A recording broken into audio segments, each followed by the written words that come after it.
পররাষ্ট্রনীতি ও প্রতিরক্ষা বিষয়ক সংসদীয় কমিটির সঙ্গে সেনা কর্মকর্তাদের রুদ্ধদ্বার বৈঠক। শুনতে স্বাভাবিক মনে হলেও দেশের নাম যখন ইসরায়েল, তখন বুঝতে হবে এতে লুকিয়ে আছে ষড়যন্ত্র। তেল আবিবে অনুষ্ঠিত এই বৈঠকটি এখন টক অফ দ্য ওয়ার্ল্ড, কারণ এই ক্লোজ ডোর মিটিংয়েই ইরানের বিরুদ্ধে নতুন করে যুদ্ধ শুরু করতে গ্রিন সিগন্যাল পেয়েছে আইডিএফ।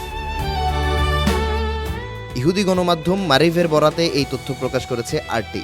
রুশ গণমাধ্যমটির দাবি, গণহারে পদত্যাগের পরেও নতুন যুদ্ধের জন্য প্রস্তুত ইসরায়েলি সেনারা। বৈঠকে সেনাবাহিনীর এক প্রতিনিধি জানান, গেল জুনের 12 দিনব্যাপী যুদ্ধের ক্ষত কাটিয়ে উঠেছে ইরান। ইতোমধ্যে ব্যালিস্টিক মিসাইল উৎপাদন কার্যক্রম চলছে পুরো দমে। আইডিএফের শঙ্কা, যে কোনো মুহূর্তে ইসরায়েলি ভূখণ্ডে ছুটে আসতে পারে শতাধিক মিসাইল। ইরান ও ইসরায়েলের মধ্যে নতুন করে যুদ্ধ শুরুর শঙ্কা জানিয়েছে পশ্চিমা গণমাধ্যমগুলো।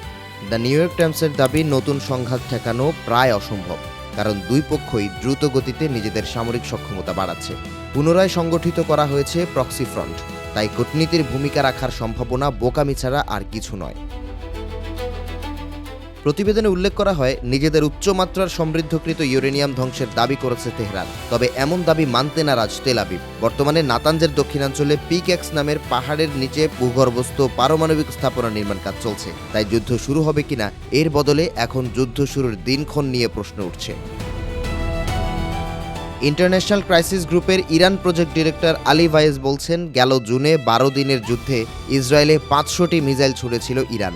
আয়াতুল্লাহ আলী খামেনির নির্দেশে বর্তমানে 24 ঘন্টায় সচল রয়েছে দেশটির মিসাইল উৎপাদন কার্যক্রম। ফলে বর্তমানে একদিনেই 2000 মিসাইল হামলার ক্ষমতা রাখে আইআরজিসি। ফিলিস্তিনের পর ইরান পরপর দুটি যুদ্ধের মাধ্যমে প্রক্সি গ্রুপগুলো ধ্বংসের অতি আত্মবিশ্বাসে ভুগছেন বেনিয়ামিন নেতানিয়াহু। তবে আরটির প্রতিবেদন বলছে, ইয়েমেনের হুথি, লেবাননের হিজবুল্লাহ ও ইরাকের শিয়া বিদ্রোহী গোষ্ঠীগুলো এখন আগের চেয়েও বেশি সক্রিয়। এমন পরিস্থিতিতে ইরানে কুয়ের ষড়যন্ত্র করছে ইসরায়েল। দেশটির নিউজ আউটলেট কারসর ইনফোর প্রতিবেদন বলছে, ডোনাল্ড ট্রাম্পের মেয়াদ শেষ হবার আগে অর্থাৎ 2019 সালের মধ্যেই এই পরিকল্পনা বাস্তবায়নের প্রস্তুতি নেওয়া হয়েছে। তবে ইউক্রেন ও ভেনেজুয়েলার পর ইরানের সঙ্গে সরাসরি সংঘাতে জড়াতে চাইছে না যুক্তরাষ্ট্র, যদিও গেল জুনের ঘটনার পর মার্কিন সেনাদের সম্পৃক্ততার শঙ্কাও উড়িয়ে দেওয়া যাচ্ছে না।